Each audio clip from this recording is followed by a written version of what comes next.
Well, let's see. I was born in Klamath Falls, Oregon in 1924, and then came. And my father was a contractor and a carpenter, and it came the Depression, and things fell apart in Klamath Falls.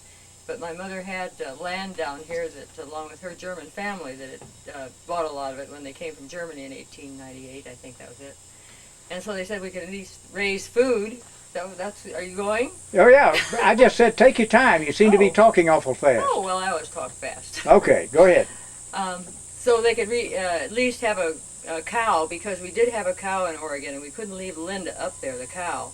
So we bought a truck and hauled Linda down here, and we had a cow and calves, and we got chickens and a garden, and we ate just fine, like a lot of people weren't here in let's see, what was that, I forget.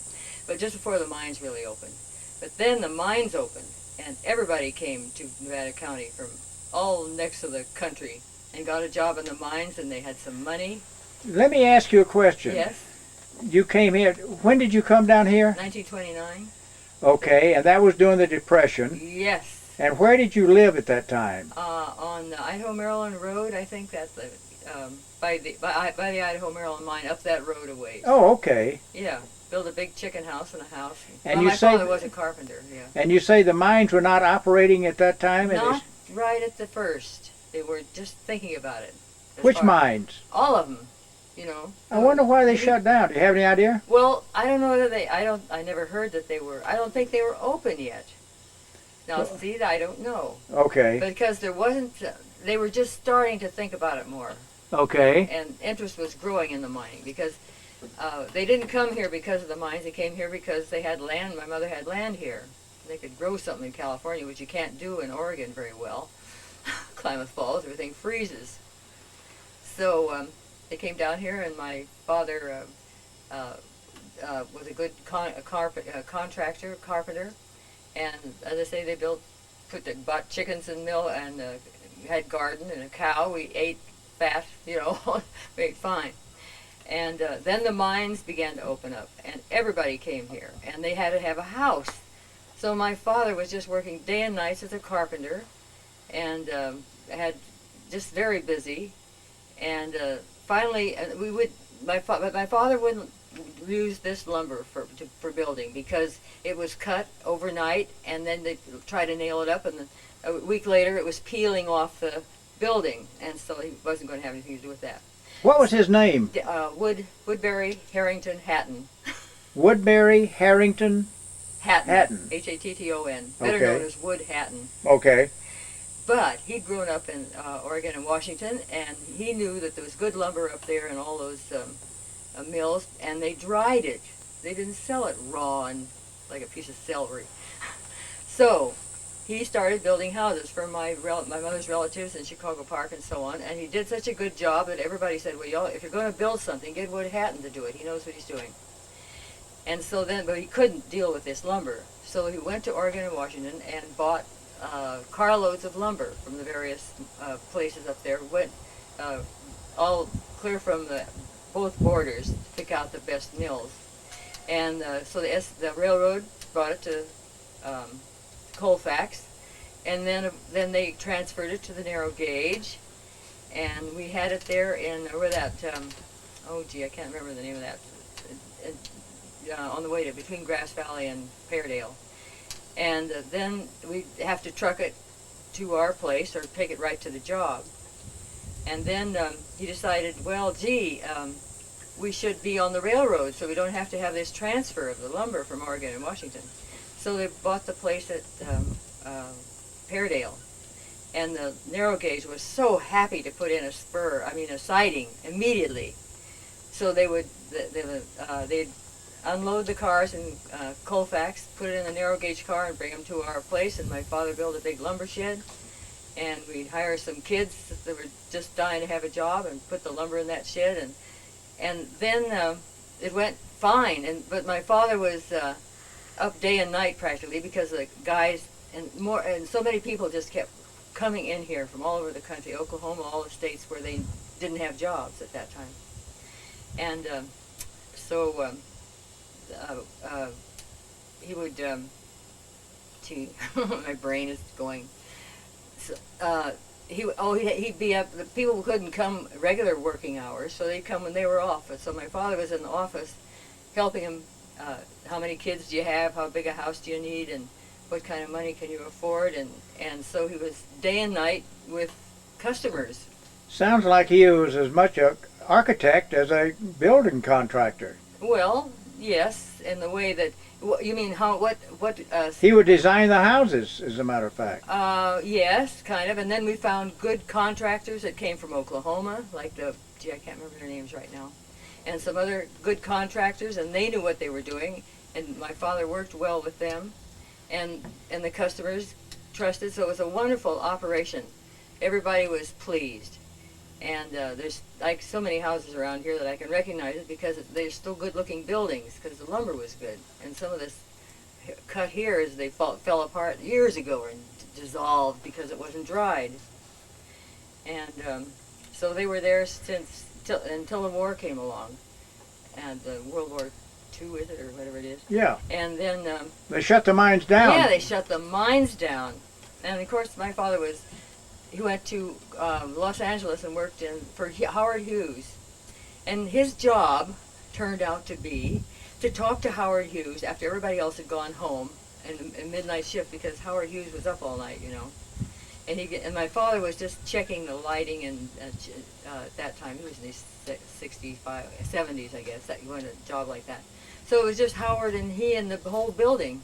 But Howard said, "The heck with the lighting, come in here, let's talk."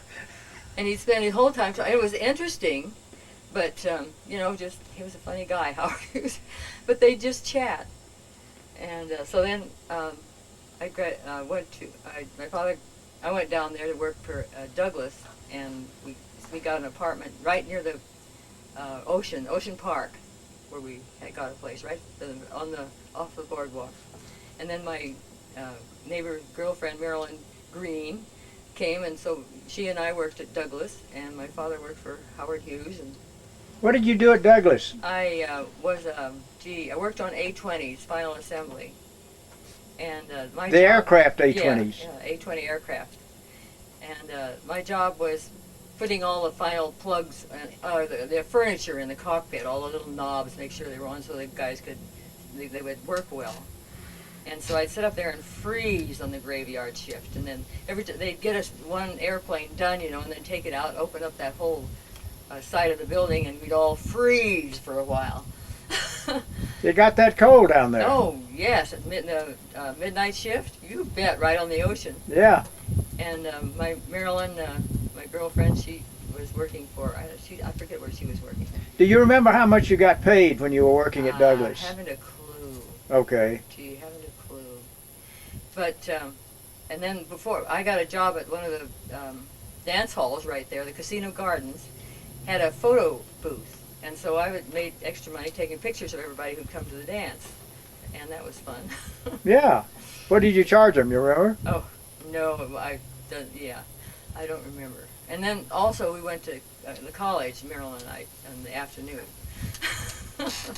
So we were busy and had a good time. You mean you went to school at the college? Yeah, at Santa Monica Junior College. Okay. Hey, would you start off at your first grammar school? Oh, that was at Bear River here, and you know, we're on the Colfax Highway where it used to be, and we had one room, and sometimes we had 10 kids, or sometimes we had maybe 30 some, all in one room, and one teacher, a wonderful teacher, Fern Rolfe from Chicago Park. What was her name? Her name was Fern Rolfe, and I think there's some of the Rolfe family full of. Is that V-E-R-N? Vern? No, Fern, F-E-R-N. F-E-R-N. Yeah, her name was Fern. Fern Waltz? Rolfe. Spell that. R-O-L-P-H. R-O-L-P-H. Okay. And so she had her niece there for a while, and we always called her Miss Rolfe, you know, the rest of us. But the niece insisted on calling her Aunt Fernie, which is all right, you know. Everybody liked it, you know. It was all right. And there was as I say, and some of the kids came from Cedar Ridge, and some of them were, as I say, they came with their parents from Oklahoma, pushing their cars the last few miles into Grass Valley to get a job. And so there was all degrees of background, and it was very interesting. And Fern Rolfe was the most wonderful teacher. She was so dear and so understanding. She just took all of it in stride. Now, some people couldn't have handled all this so quickly. And in a one-room school. And they finally moved the school right next to where my parents were built in Peardale. And it's a very blue house they've added on, but I'm glad they didn't just burn it and tear it down like some of the old schools. Yeah. And so it's still thriving there. How many years did you go to school there? I went to six years, I guess, because while we were still living on the Idaho-Maryland Road, before the war really started, I went to Washington School in Grass Valley, and wonderful teachers there. Miss Caddy was a great teacher. And you went there after? No, this is for first and second grade. Oh, okay. Yeah, started there. And then my folks moved to Peardale after that. And so 2 years there, and then graduated every day. We walked 1 mile and 7/10 to school. I did, and that was fine. Yeah. And so that grammar school was just wonderful. It was like a family. And I'm an only child, so I had it like a bunch of brothers and sisters, kind of. So after grammar school, where'd you go? When the war came on, let's see, my father went to work for Howard Hughes. He didn't really need a job, but he wanted something to do. And that was the ideal thing, just joshing with Howard Hughes when he was lonesome there at night. And my mother, the last 2 years of high school, my mother had bought property in Sharp Park down below San Francisco, 20, 30 years before. So and my father built her a house there. And I was doing a lot of singing, and so my mother thought I should go down there and have better teachers or something. So my father built a house at Sharp Park, 2 houses from the beach. And so then I graduated from this high school in right near there. I can't remember the town now. So you went from the 6th grade to high school? Let's see, I went to the 6th grade here, and then when I was a sophomore, I moved to the San Francisco area. Okay. So you went from the 6th grade to high school? Yeah, I mean, where? What are you saying? Well, Fern, your teacher was Fern. Yeah, I graduated the 8th grade. Oh, the 8th grade? Yes. Okay. 8th, excuse me. I yes. see. Oh, I wouldn't have left Bear River School without graduating. Yeah. And then went to Grass Valley High Schools. Okay. Oh, I'm sorry. Well, fast. And had Josephine Ochoa for a Spanish teacher, who was wonderful. And it turned out she was also David's Spanish teacher later in the Bay Area. And we still are friends with her, so that was a nice cross-reference. And I was taking singing lessons and singing in churches and getting paid for it once in a while. And so my mother thought I should become a singer, So she had this property in Sharp Park, so we moved down there. My father built a house. And I had a singing teacher that would come there and give me lessons, Marshall Geiselin. What a character. Well, and we had a good choir at the high school in Daly City, and a marvelous teacher there. Another friend that also taught in David's school a little later in the Bay Area. And and we went to the opera. That was a wonderful thing. Got to go to the opera in San Francisco. So, and then I graduated there, and then that when the war ended. Then I came back up here, and gee, what did I do then? Oh, gee, I've rattled you so much. Well, now look, you. Then I got married. Oh, you got married after high school. Well, after the war college, was over. after 2 years of college, yeah. 2 years of college. At What'd you Sierra, take in Nevada. college? Where'd you go to college? Auburn, Sierra. Auburn, Sierra. Yeah. What they call it? Well, Auburn, anyhow, the junior college. Okay, junior college. And Yeah. what did you take? Music and geography or world history and that sort of thing. Yeah. I wasn't general. really working for anything. I just took what I liked. And I So got 2 years married. of college, Yeah. junior college, and then you got married? Yeah. Who'd you marry? Bill Bell, I think. Yeah. Bill Bell. Yeah, he's still around here. Oh, okay. And then I didn't. Then we parted, and I married somebody else, and then finally I found the right one, David. And I had 4 children out of that. I went back to Oregon for 2 years, and we were going to grow filberts on some When did land. you go back to Auburn? Go back to Oregon. Oregon, and maybe I don't know. Were you married at that time? Yes. Let's see. To whom were you 30 married? Bill Bell then. Okay. I can't remember what year that was, but I had 1 child and I had 2 children, so you can figure. Go figure. And so we planted a lot of filberts, and then later we found out that the trees were not going to ever be well because they got skinned on the little plantings. So then we came back here to Grass Valley and lived at the lair where the stone arch is, you know. Yes. And What'd you call it? the lair. I call it the lair because people thought we had. How did I get that? I've forgotten. Black Panthers. Oh, the Black Panthers. Oh, later. That was later. I'll tell you about that. Why it got the lair.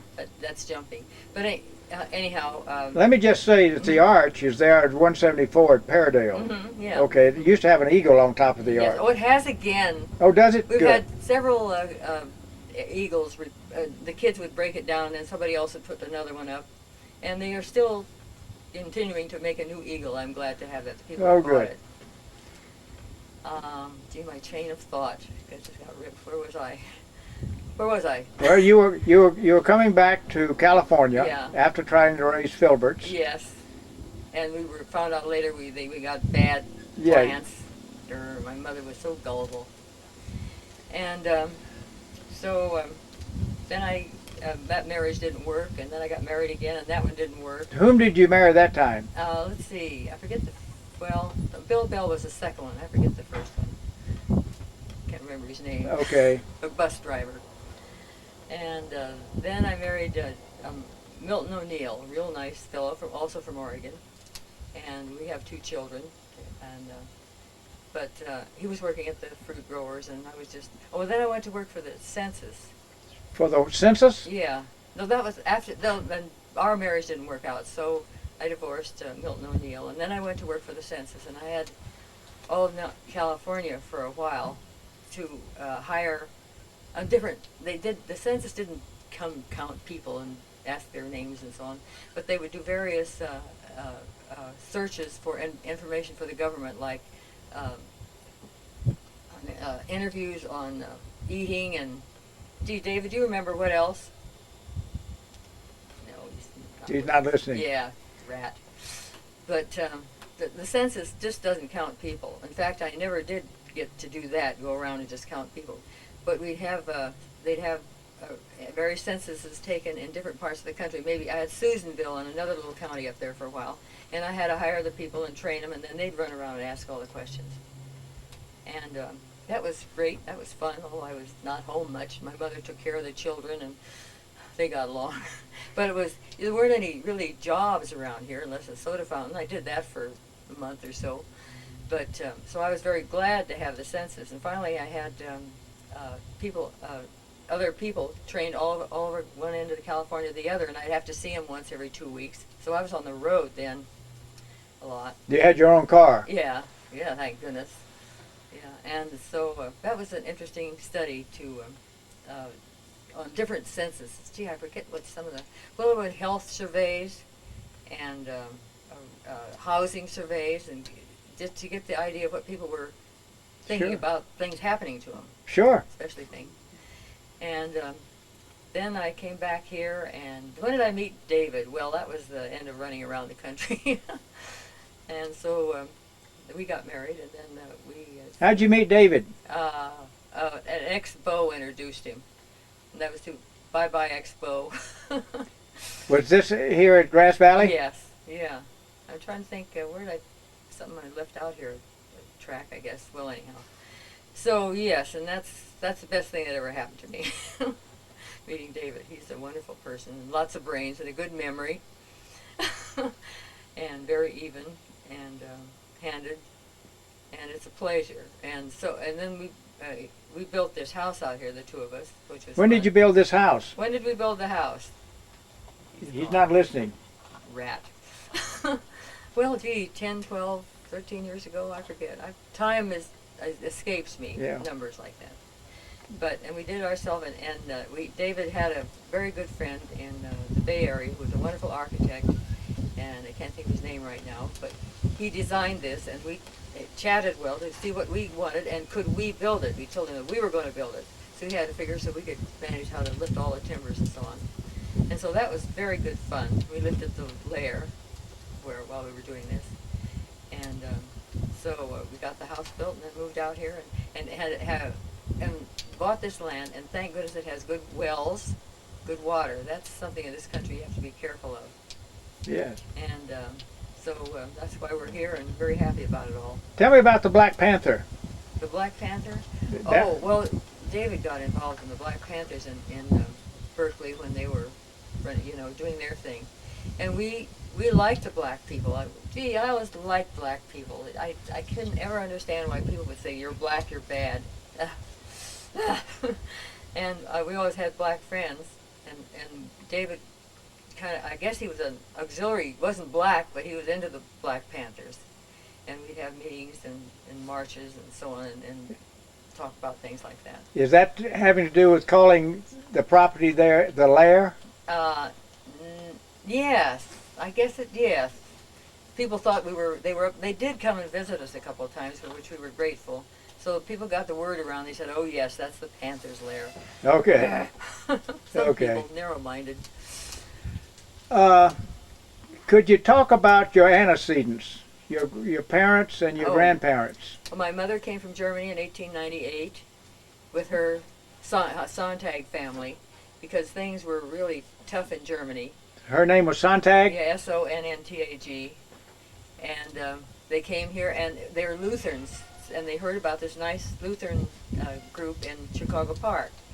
So they came here, and my parents bought, was it 1,000 acres? I don't know. It's big between here and the highway, and planted grapes. And my grandfather was a blacksmith, and he worked for the narrow gauge railroad for years, so he had to go to work in Grass Valley for years. What was his name? Herman Sontag. Okay. And they planted these grapes, and they planted them on a hill that was facing the east, got the sunshine early, and plenty of NID water, and they would be very sweet grapes, and people would come from who got them from in Nevada, buy for my grandparents' grapes because they were so very sweet and made wonderful wine. And my mother, as I say, came there in 1898 from Germany, and so what next? I don't know. Let's take a break. Oh, Here we go. Now, you were telling me that your grandmother was a Sontag. yes. And That was her. She married a Sontag, Herman Sontag, in Germany Okay.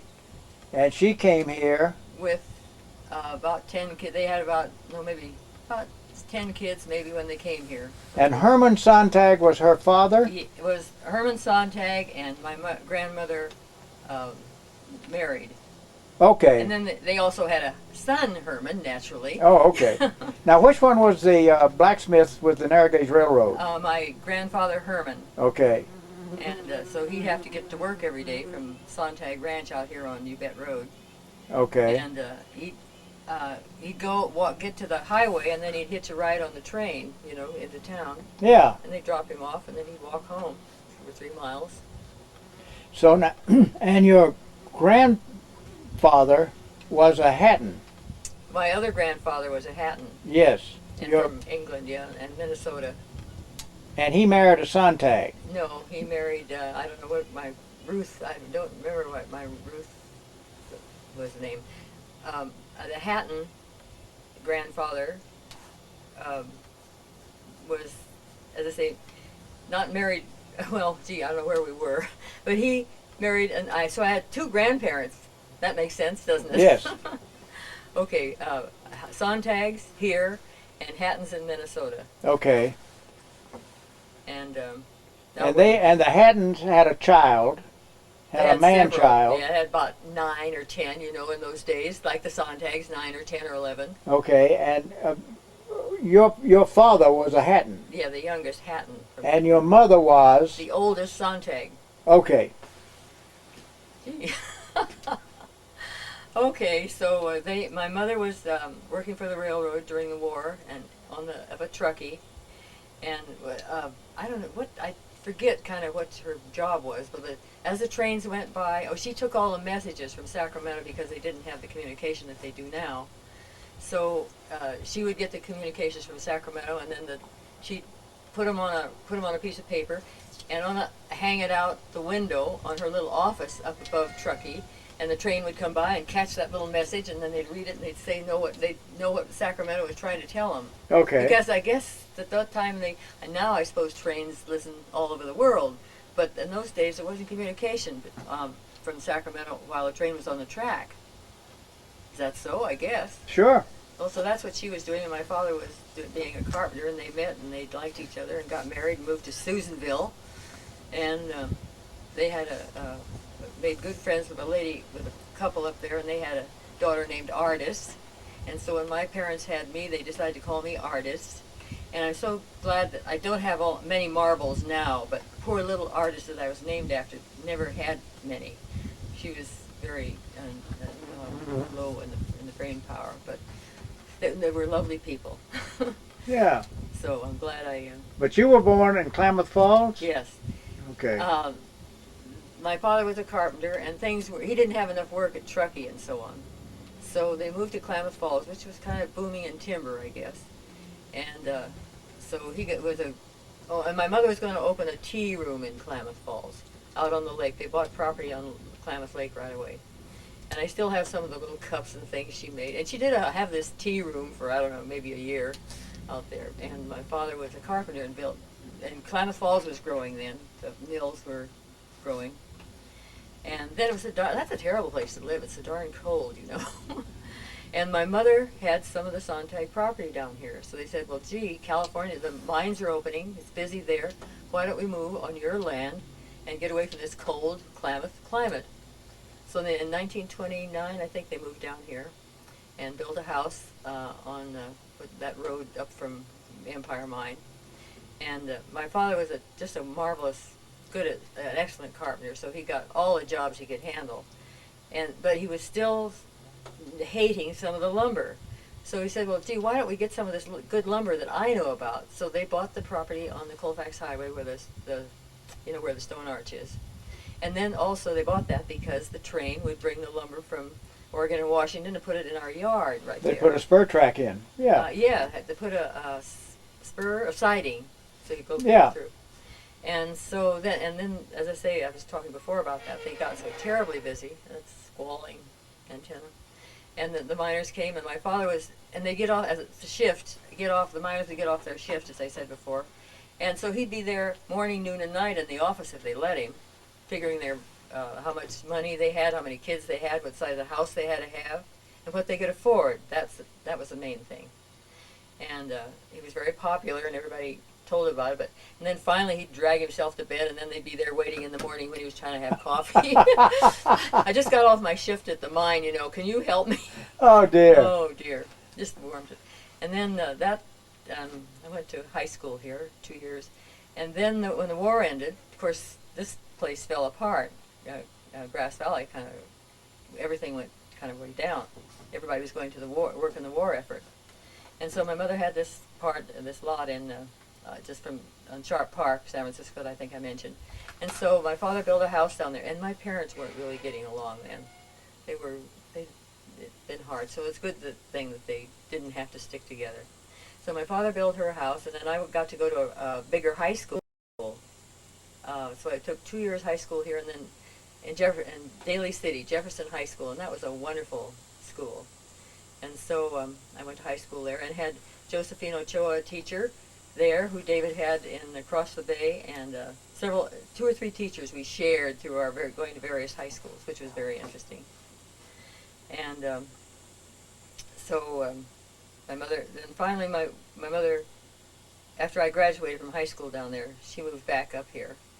And then the war came along, and so I moved to, and my father got a job in Santa Monica with Howard Hughes. I mentioned him before. Yeah. Yeah, I had to babysit Howard Hughes all the time.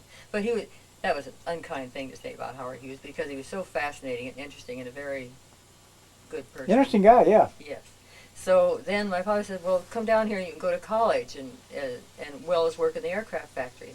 So I and my girlfriend, Marilyn Green, and her father worked for us in the lumber yard, so we were close. And we moved down there and got an apartment right across from the Casino Gardens ballroom on the strip there on the ocean. And did I tell you that before? Yeah. Yeah, so I sang with the dance band sometime. Mostly I had this little photo studio. And then midnight we'd go to our shift at Douglas Aircraft. And then we'd come home and go to college, Santa Monica College. We weren't bored. I bet you weren't. And my father was working for Hughes, and then when You had flaming red hair at the time, did you not? Yeah. I remember you telling me that. Yes, yeah. Oh, that's tough on people to have red hair. Why? Oh, people think they're all hot and bothered and nervous and mean and jumpy and silly, silly things. Yes. And then my mother was up here with cows and chickens by herself, and she was getting lame and so on. So after 2 years down there, I guess, I came back to really help her. She needed help. And my father stayed down there and worked for Hughes till that folded, and then he retired and stayed down there. And so then my mother and I went to Sierra College together. She always wanted more education, a couple of years, and lived at the Lair. And let's see, then I got married and moved back to Washington. And how far do we have to go on this? That's okay. So you said you knew Peggy Law. Briefly here. She was a little older than you. Yes, such a beautiful young lady. Yes. And we knew the parents maybe better than Charles Law and his wife? Yeah. And my mother was friends with them. Did you know Connie Law? The name, yes, I must have known Connie. She was a little younger than Peggy. Yeah. But what was I doing? I was working for the census then. Yeah. So I wasn't home much. Yeah. I was all over California for a while, so I didn't go with my mother. Did you ride the narrow gauge railroad to any of the Never. And I'm very unhappy about that. Oh, you never rode it? No, they wouldn't let me. My parents thought it'd fall off the tracks and I'd get killed. That's terrible. Because it did fall and have accidents quite frequently. Yeah, it did. And they just thought that way. And they wouldn't have to pay for it or anything, Darn. But they used to take people out to picnics and such. Yes, things. and I'd see the train go by, but of course I was going to the wrong church. I was going to Christian Science Church, my mother's church. And so that outfit didn't join in this frivolity of going to the picnic. Yeah. What I've missed. Yeah. So. Well, let's take a break. Okay, I don't. Go. Comment on the changing aspects of Nevada County as you see it. Changing aspects of Nevada County. It has grown like every other town in the United States, and especially here in California, and changed a lot from a little agricultural and mining community. And the wonderful miners that we had from Cornwall, those lovely Cornish people, just marvelous. And that's a treasure for this area to have come to Grass Valley, the Nevada County, those wonderful people.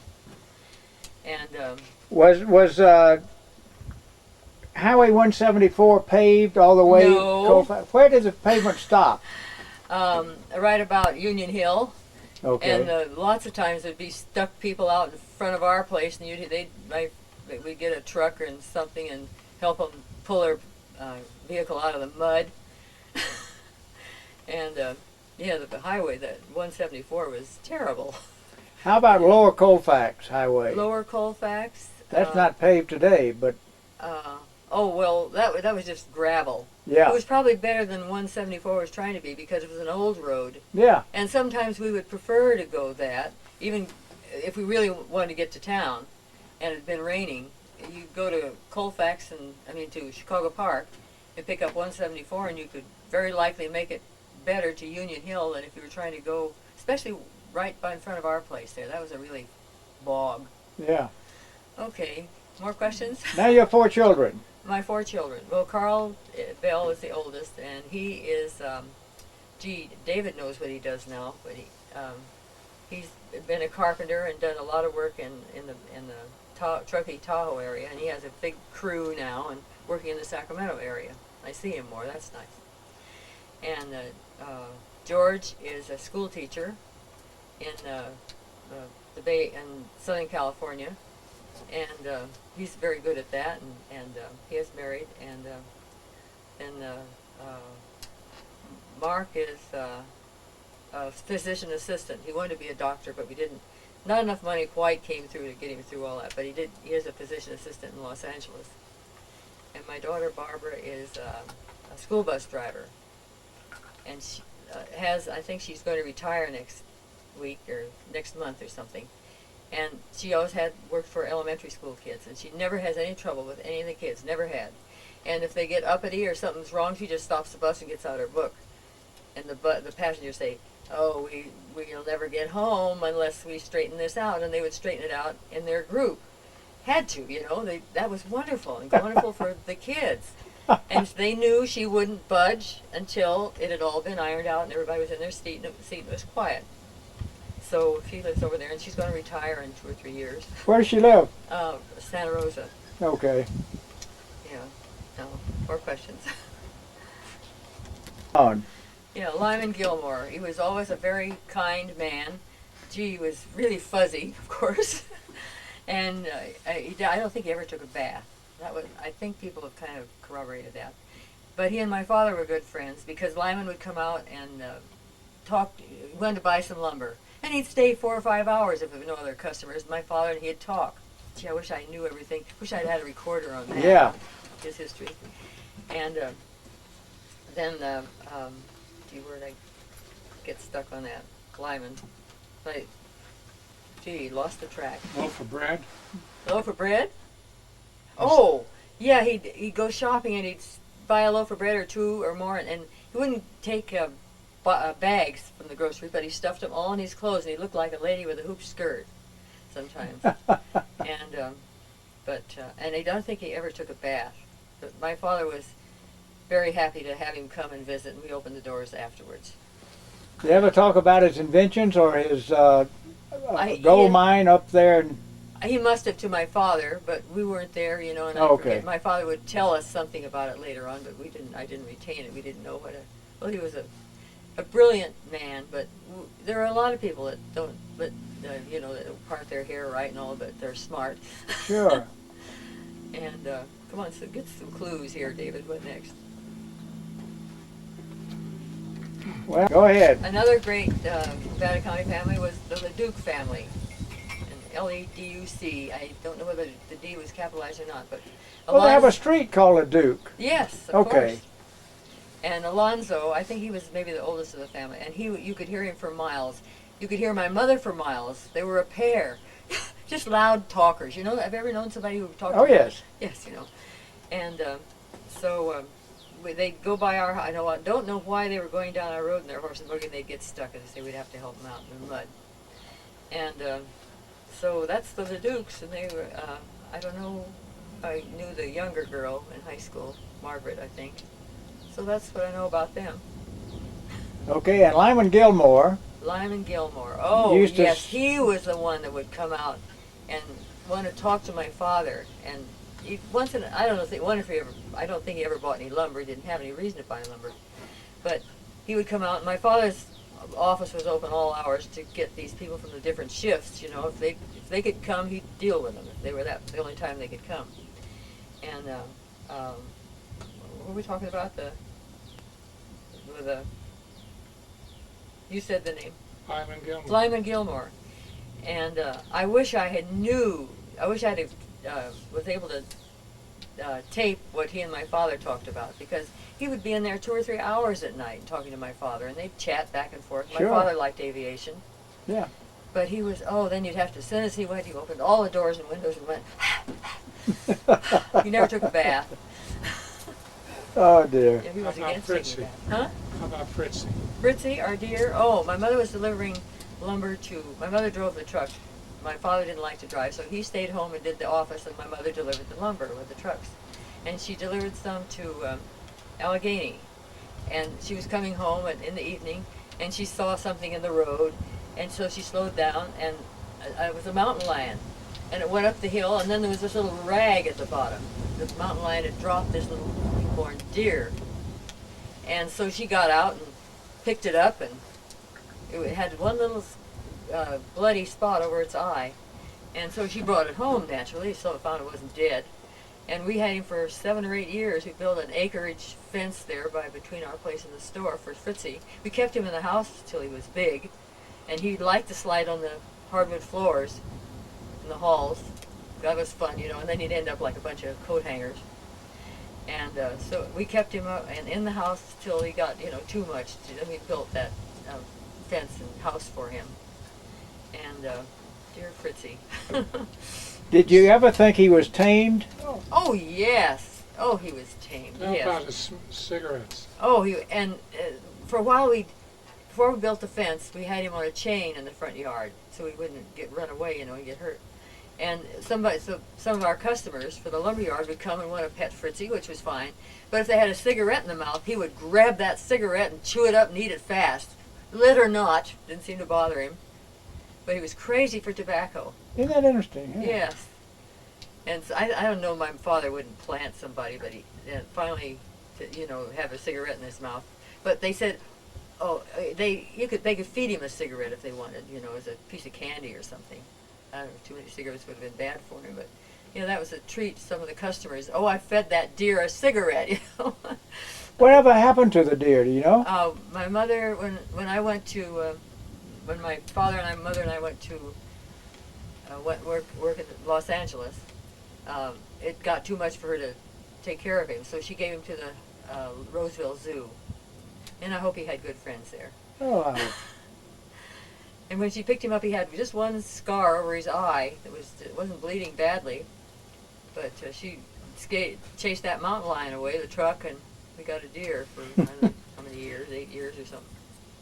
yeah, once you tame them, I don't think you can turn them loose.